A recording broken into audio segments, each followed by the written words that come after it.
Et c'est la deuxième partie de cette navigation en mid-stakes.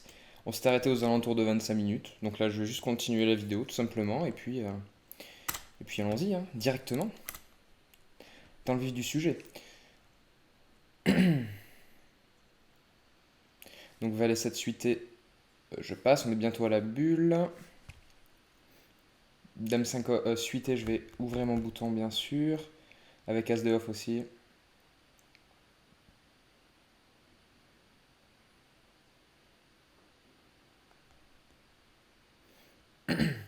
Ici, je pense que je peux miser aux alentours de 2 tiers. Je pense que le seul sizing qu'on doit avoir ici, ça doit être 2 tiers ou pot.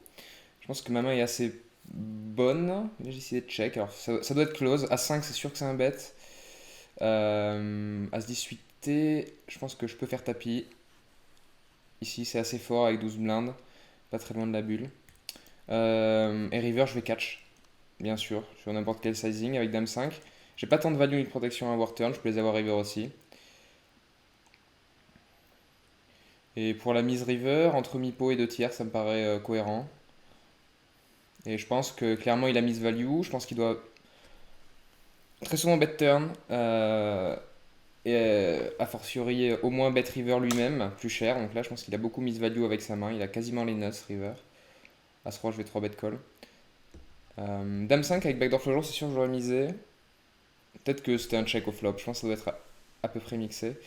Donc là je colle, bien sûr, j'ai backdoor en bas. Donc j'ai open 6 8 8 un peu loose, mais je couvre la big blind. Et puis sur ce board, j'ai gutshot backdoor flush draw. Bien sûr, je vais pas fold sur un check raise. Mais là sur le turn, bien sûr, je n'ai pas assez d'équité pour continuer avec juste une gutshot. Donc je passe. Donc sur les KO, généralement quand je couvre aussi contre les check raise, vu que je m'attends pas forcément à ce que les ranges soient différentes de d'habitude chez mes adversaires, c'est-à-dire qu'on porte autant de bluff que d'habitude, je dois me retrouver à flotte plus normalement, parce que je vais avoir des odds qui sont meilleurs du fait qu'il y ait son KO en jeu, qui va rajouter un peu de, on va dire, d'argent mort dans le pot. De manière générale, je vais float plus wide sur les check raise. Donc, parce que je pense que les ranges n'ont pas changé. Si je vois que mes adversaires ont des ranges très, du coup, fortes de check raise, qu'ils devraient avoir, je pense, en étant couverts sur un KO, a priori, disons plus fortes que d'habitude, vu qu'ils ont moins de fold d'équité. Là, je commencerai à overfold un peu, alors très très légèrement. Enfin, je veux dire overfold comparé à la range que j'avais dit avant, c'est-à-dire, voilà, call à peu près GTO. Roi 3 suité, en bataille de blindes, je vais passer à la bulle. As 3, si lim, je check en haut à gauche. Roi 10, je passe bien sûr. C'est une main que j'aurais pu 3 bêtes. Contre low jack. Ici, bien sûr, j'ai backdoor flush draw, une over, je vais payer avec mon As 3. Roi 8 off en bataille de blindes, c'est assez mixé. Je pense qu'on a beaucoup plus de limp à cette profondeur là avec Roi 8. Et là, je passe. Je passe 2 5 suité au bouton. Je pense que j'ouvrirai 3 et 5 suité. 2 et 5 ça paraît un peu faible. Là, même sur mi-pot, je pense que je passe As-3. J'ai pas assez d'équité maintenant. 18, je passe. Et Valet 6 off, je passe.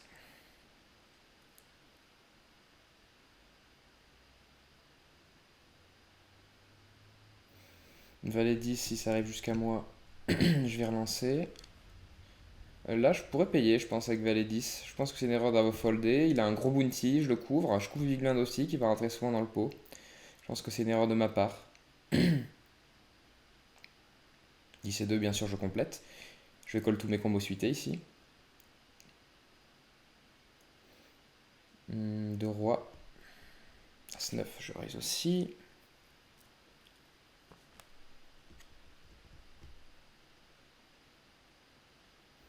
Je vais essayer de showdown avec 10-2. J'ai pas de raison de mettre de l'argent au milieu. Il peut y avoir des as dans un range de big blind, aussi dans un range de l'open limper. Ici, valet 5, je check contre un limp au bouton et je vais check fold.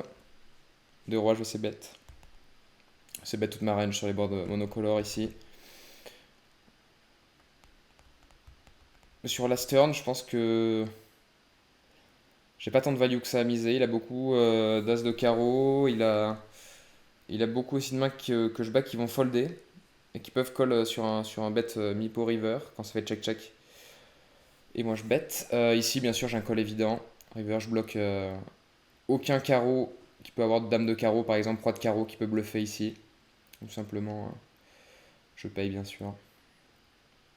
Alors 19 suité, je pense que cette main, je vais arrêter juste là. Hop, on a deux spots très intéressants. Donc on a ce premier là, donc je raise, et il y a tapis de big blind qui est aux alentours de 45 000 jetons, 46 000 jetons, qui a deux multis de départ. Et ici, on est à la bulle. Si je vois bien, 411 joueurs restants, 401 dans l'argent. Et donc là, je vais juste faire des calculs sur HRC. Donc je vais mettre la vidéo en pause. Je reviens avec les résultats et je vais les interpréter. Donc je vais d'abord vous montrer les résultats, on va dire purs. Et ensuite, je vais essayer de changer un peu les ranges et voir avec vous comment est-ce qu'on peut jouer vite fait avec le logiciel. Donc je vais rendre ça très accessible évidemment et expliquer ça très simplement. Voilà, à tout de suite. Me voilà de retour. Alors, voici les résultats pour ce spot-là où on est proche de la bulle. Donc ici, c'est censé représenter la range, donc en vert, qui va faire de l'argent pour moi. Donc ça, c'est le spot, on va dire, de base, c'est-à-dire résolu comme ça. Sachant que, de manière générale, je vais quand même éviter tout ce qui est très très marginal, c'est-à-dire ici roi valet off je vais passer, roi 9 suité aussi, 6 as 7, as 2 je vais passer, et puis paire de 5 moins je vais passer on va dire. Donc tout ce qui est en dessous de 0.5, on va dire que je vais passer. Alors si vous voulez, pour voir un peu ce que ça fait sur la range, vous faites juste select by edge ici, et vous mettez par exemple 0,05. Et vous voyez ce que ça fait comme range. Donc ça c'est pas mal. Néanmoins, j'aimerais aussi montrer un truc, c'est que généralement j'ai tendance à être plus tight dans ces spots-là pour les raisons suivantes qui sont que je pense que les joueurs vont call trop loose derrière. Alors, par exemple, quand je fais tapis, hijack ici est censé faire tapis avec ça derrière. Et même as-dame off, c'est break-even. Ça gagne pas d'argent. Si je vais juste modifier un tout petit peu les ranges en les rendant un tout petit peu plus loose. Donc moi je trouverais pas ça fou que paire de 9 il l'est ici aussi, et puis as-dame off 100% du temps. Ensuite, cut-off, il doit payer avec cette range là. Ça me paraît correct. Néanmoins, je vais quand même rajouter 25% de as-valet off. Sait-on jamais. Le bouton doit coller vraiment très tight aussi. Je pense que on peut rajouter un peu d'incertitude, pardon, et lui mettre un petit peu de paire de 8. On va mettre ce as-valet suité là. On peut mettre aussi un tout petit peu de as-valet off et de roi-dame suité, disons. Small blind, qui est censé call ça. Là, pour le coup, ça me paraît un peu loose. Donc, je vais enlever as-9. Par contre, je peux mettre un petit peu de paire de 5 et de roi-dame off. Ça ne changera pas tant mon équité que ça. Puis Bigland qui est censé call ça. Je pense que c'est à peu près correct. Ça m'étonnerait pas qu'il colle paire de 7 et puis un tout petit peu plus de paire de 6 aussi. Pourquoi pas un roi-dame suité. Voilà. Donc là maintenant je vais cliquer ici et faire, ça va aller très très vite normalement, et faire une update de ma stratégie. Je vais remettre la vidéo sur pause et puis je vous retrouve une fois que c'est terminé. Me revoilà avec les résultats. Donc du coup on peut voir qu'il y a quand même tout ça qui est devenu EV négatif et ça qui commence aussi à perdre pas mal d'argent. Donc si encore une fois je vais edit ma range ici et je vais select by edge 0.5, ce qui est vraiment un minimum, hein. Hop, on va se retrouver avec une range beaucoup plus tight. Donc As-9 suité, tous les D6 suités, As-10 et puis paire de 7. C'est à peu près la range avec laquelle je vais faire tapis ici. Et même je pense que je folderai Valet 10 suité, je folderai Dame 10 suité. Et potentiellement Roi 10 suité aussi. Donc voilà. Donc ça c'était pour le premier spot. Et puis le deuxième, donc qui est celui qui est en KO ici. Donc j'ai mis à peu près ma range d'open assez large, hein, vu que je couvre small blind, j'avais envie aussi de son tapis. Alors moi je pense, j'ai call ici en in-game, je pensais que c'était un call assez évident. Et en fait quand on voit les résultats, alors je lui ai mis cette range là de tapis. Alors on va voir un petit peu si on peut changer ça. Ensuite voir les résultats que ça va donner. Non, je pense qu'il, voilà, par exemple, tout ça là, il va pas jam tout. On va un peu voir ça. Et donc, contre cette range là, ma range de call, ça va être ça. Donc, on voit que 19 suité, ça perd beaucoup d'argent quand même. Ça perd environ 3 euros. Bon, 3,5 euros, on va dire en fait, parce que bon, là c'est des dollars, mais j'ai rentré tout en dollars, même si c'est des euros. Donc ça perd 3,5 euros, ce qui est énorme, hein. Et quand on paye 50 euros de buy-in, c'est quand même beaucoup. Ça fait à peu près 7%. Donc, c'est assez surprenant pour le coup. Et je pense que c'est dû au fait qu'on se rapproche de l'argent aussi. Donc j'ai dû rentrer les paramètres de bulle, hein, de bulle imminente, on va dire. Et le fait que mon stack maintenant vaut plus d'argent, entre guillemets, à aller chercher l'item, etc., plutôt que de prendre un risque de perdre 40% de mon stack ici pour ne pas faire l'argent, je me retrouve dans une situation qui est problématique. Donc là, clairement, ici, moi j'aurais bien évidemment payé Roi Damof. Je pense que Roi Damof est V- tout simplement parce que je lui ai mis beaucoup d'A6 qui vont faire tapis. On va un peu modifier sa range aussi. Donc, dans sa range là, c'est la mienne. Je vais juste enlever, on va dire, on va partir du point de vue qui va pas faire tapis très, très large. Euh, voilà, un truc comme ça me paraît pas mal. Je lui enlève la partie bluff qu'il est censé avoir, ce qui est normal, je pense, sur un KO. On va surtout jouer assez linéaire. Je pense que du coup, ça et ça, il veut faire tapis, alors que normalement, c'est plutôt entre guillemets des trappes en GTO. Euh, Peut-être As-9 suité aussi, quoique. Euh, Plutôt les combos offsuit généralement sont utilisés pour faire tapis. On peut mettre quelques 25% de à 5 As 4 suité par exemple. On peut mettre 25% de ça ici, 5%. Donc là, je vais juste relancer le calcul très très rapidement et je reviens tout de suite. Donc voilà, les résultats en fait ne changent pas vraiment. Euh, Finalement, ça reste assez désastreux. C'est encore pire même vu que ça range. Vu que j'ai quand même quasiment 50% contre toutes les mains que j'ai enlevées ici et là. Euh, donc ça reste quand même très désastreux. Belle erreur de ma part et je pense que c'est une mauvaise interprétation en termes de valeur de KO comparé à aussi l'ICM qui arrive. Et encore une fois, par rapport à ce que je disais au début, euh, au niveau de l'adaptation sur les moyennes limites, qui était que j'allais prendre moins de risques pour mon stack, conserver plus mon stack, c'est un exemple parfait ici.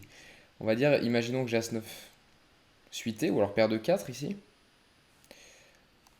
Évidemment, je pense que folder serait une meilleure solution, on va dire.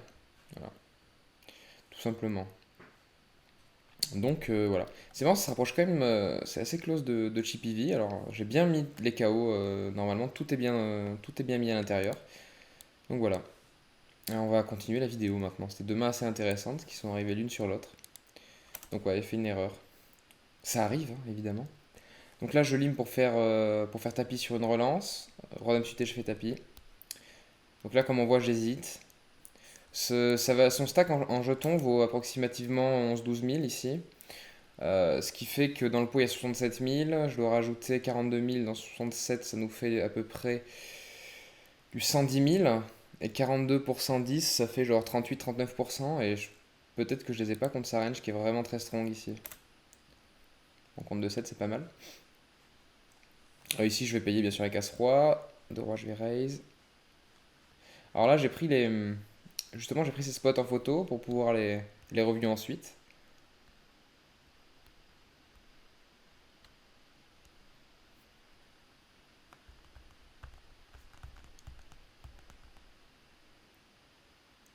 Ces bêtes petits avec As-Roi. J'essaie de passer. Avec de Roi, pardon. J'essaie de passer.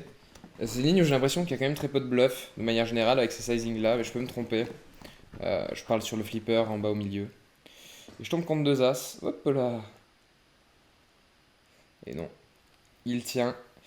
Il résiste. Et je me retrouve avec 4 blindes. Normalement, je devrais passer l'argent quand même. En foldant, évidemment, il reste 5 personnes sur 400 à éliminer, ça va aller très très vite, ça peut prendre une ou deux mains. As-Roi, je vais faire tapis en bataille de blindes. Et là, de toute façon, Je vais faire tapis, peu importe ce qui se passe maintenant. Et évidemment, il n'y a pas de raison de trap avec As-Roi. Je vais shove une grosse partie de ma range avec son bounty et le fait que je le couvre. Donc il faut aussi avoir des bonnes mains ici. C'est important. Bon, mon contre As-8, c'est normal. Hop. Fait du bien. Paire de 7, je vais faire tapis, bien sûr. Sur n'importe quelle relance. Dame 2, je passe. On est à la vraie bulle maintenant. Et là, j'ai deux options. Je peux raise ou je peux limp et faire tapis sur une relance avec paire de 7. Je me rappelle plus ce que j'ai fait. Alors là, je garde cette main-là. Juste, c'était le 10 et 9 suité. J'avais envie de la. Je sentais qu'il y avait quelque chose qui n'allait pas. Évidemment, ce qui est grave, ce n'est pas de faire des erreurs, c'est de les répéter dans le temps. C'est-à-dire de ne pas travailler sur ces erreurs ensuite. Donc voilà, bien sûr, je paye. Et je vais passer par la case re-entry. Paire de 10, je pense que c'est un board que je veux bet polariser de manière générale. Et de 10, ça va me paraître un très bon check. Là, bien sûr, j'ai gutshot. Je continue. Avec 6-4, je pense que j'ai un peu de value, un peu de protection à avoir quand il mise un tiers. Il a pas mal de combos comme des valets 9 off, des valets 8 off qui vont passer directement. Maintenant, sur le turn, j'ai encore de l'équité à. Donc j'ai de l'équité, puis j'ai mon adversaire qui a pas mal de mains encore qui ont deux over et qui vont fold sur une petite mise. Je peux value contre paire de 4, paire de 5, as 3, as 2 ici, toujours. Et là, maintenant, je vais check. Et je vais passer s'il fait tapis. On avait la même main. Fait l'argent sur la fièvre. Dame 10, je pense que c'est pas assez bon pour continuer ici. Et avec As5, je pense que block bet pour value est la meilleure solution.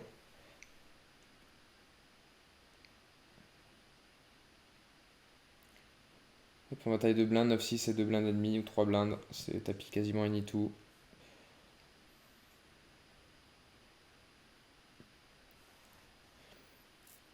Valet 7 off, je vais relancer mon bouton, ça arrive jusqu'à moi. Bien sûr, roi 7 suité sur la fièvre, tout dedans. Dame 8 suité. Même si ça plairait beaucoup à Davidi, c'est un fold ici.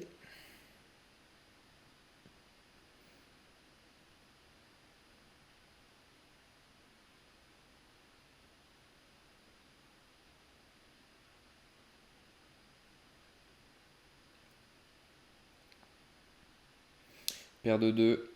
Je pense que c'est un flat au bouton. Couvre la big blind qui a souvent payé. 30 blindes, on fold aucune paire. Contre un raise au bouton. Oh, il attend toute sa vie avec As-10, ça c'est intéressant. Bon. Peut-être qu'il y a plusieurs tables, hein. Ne sait-on jamais. Donc le Monster Stack 10€ arrive. Voilà, là je passe avec paire de 2. Donc avec Dame Valet, je pense que j'ai fait une erreur endgame, je rappelle avoir c'est bet Mipo. Je pense qu'un tiers suffit à rendre indifférent toutes les mains que j'ai envie de rendre indifférent, c'est-à-dire les rois X, euh, tout ce qui est roi 10 off, etc. La turn est plutôt sympa pour nous. Euh, avec deux rois, je vais 3 bet call. Je fais moins cher parce qu'il n'y a pas de small blind, donc je vais, vu que ma range de 3 bêtes sera plus tight, je peux baisser un peu mon sizing. As-Dame, je vais faire tapis. Alors, Dame Valet, j'ai passé évidemment, hein. Il peut y avoir des flush draws, à 6 flush draws par exemple ici, je suis complètement crush. En bas à gauche. As-5, je peux raise, je peux limp.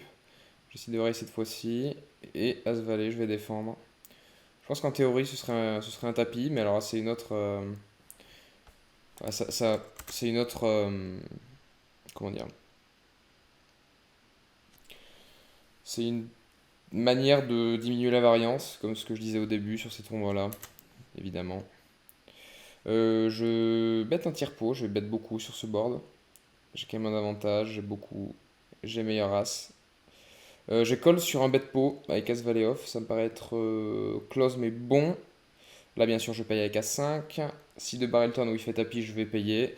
J'ai un 3 qui me donne les nuts. Il peut avoir maintenant des doubles gutshot avec 5 et 6. Il peut avoir des mains comme 7-9 de trèfle, que je ne bloque pas, même si j'ai un 5 de trèfle. Bon. Il a très peu de mains en value finalement, parce qu'il n'a pas envie de raise avec As-4 ou As-8 au flop. Il n'a pas besoin de protection d'aucune sorte, surtout avec ce SPR. Et donc peut-être que la seule main qui va raise, ça va être 4 et 8. Sauf que 4 et 8, il n'a pas dans sa range de défense les combos offsuit, donc ça lui fait que deux combos. Avec deux combos de value, on va dire, et très, on va dire, très axé sur les bluffs, avec ce qu'il pourrait avoir.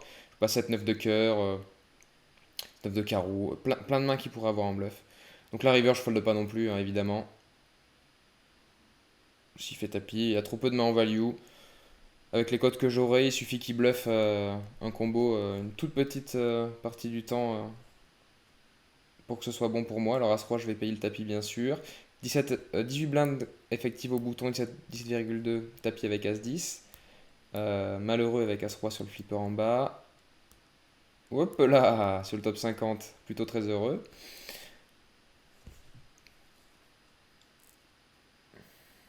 Donc c'était la pause, hein, on est vite passé. Vidéo suivante, nous en sommes à 38 minutes de la vidéo. Je vais arrêter d'ici 2-3 minutes. Comme ça, il nous restera encore pas mal de temps. Il est. Je vais lancer tous les turbos de 11 heures. Je vais regarder un petit peu ce qu'il y avait comme tournoi.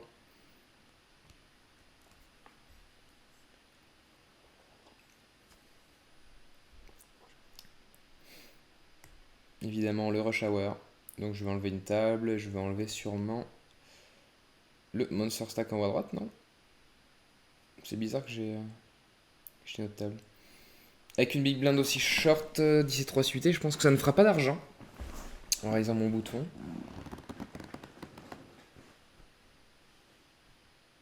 18, oui, je vais relancer.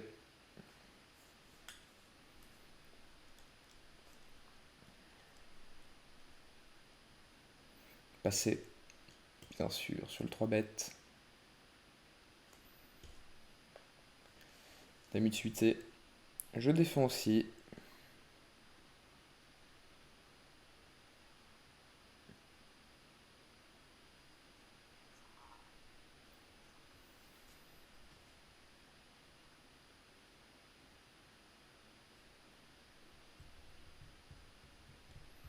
Je préférais bluffer avec des carreaux si ça revenait jusqu'à moi, mais là, j'ai simplement à passer avec dame 8. Dame 10 sauf, je vais défendre bien sûr. Si small blind fait tapis, je vais payer.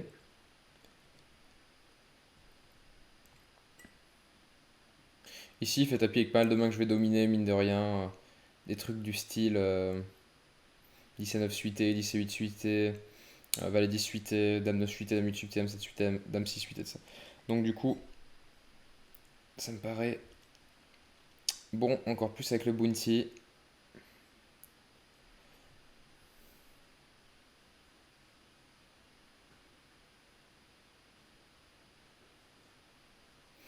Pas de raison de relancer avec valet 2. Juste continuer. Et donc là maintenant, je pense que j'ai de la value assez souvent. Je pourrais check raise aussi. J'ai de value, j'ai l'impression que si je jouerai une dame ou quelconque paire, il va jamais folder. Roi 5, je limp. Là je vais call, j'ai des backdoor straight draw, une overcard. Roi 10 off, je passe. As 9 off. Avec cette profondeur là, je vais limp quasiment toute ma range. Je vais raise que peut-être 25-20%. Je pense que cette main n'en fait pas partie, ou alors pas très fréquemment. Et ici, je vais simplement miser en value. Turn, j'ai encore un bon barrel de value. Je pense pas qu'on puisse utiliser un sign d'overbet. On n'a pas tant d'avantages de notes que ça sur ce board. As-Roi, je vais 3 bêtes ou faire tapis. C'est mixé. Alors As-9, je pense que j'ai encore de la value. Je vais miser un tiers. En fait, avec ce sizing là, quand j'aurai des bluffs, je vais mettre dans les situations compliquées tous ces 7x, ces 8x, ces 9x, ces 10x. Donc j'ai pas besoin de faire plus cher quand je suis en bluff. Et, et quand je suis en value, ça permet aussi de value sin. Donc voilà. Et je perds pas de value quand j'ai des straights par exemple parce que Je m'attends à me faire raise aussi de temps en temps en bluff. Ou assez thin par un 6 par exemple, qui est la straight du dessous. Et je peux derrière 3 bêtes, donc niveau value, il n'y a pas de miss value non plus. Roi 10 off, je pense que c'est un tapis, ça arrive jusqu'à moi.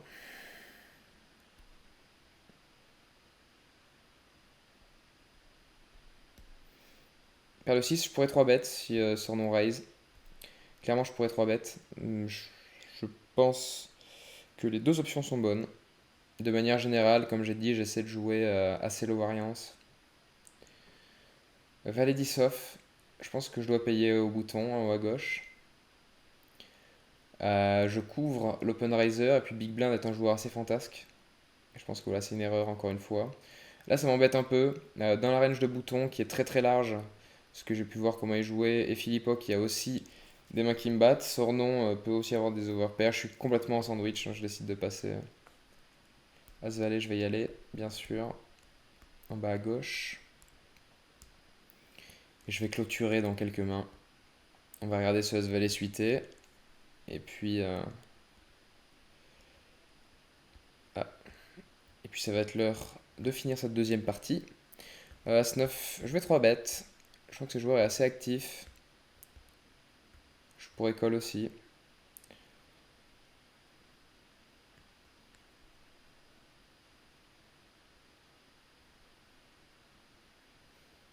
Donc on va regarder ces deux dernières mains. Et puis je vais faire pause sur la vidéo. Ok, As-9 suité. Il passe.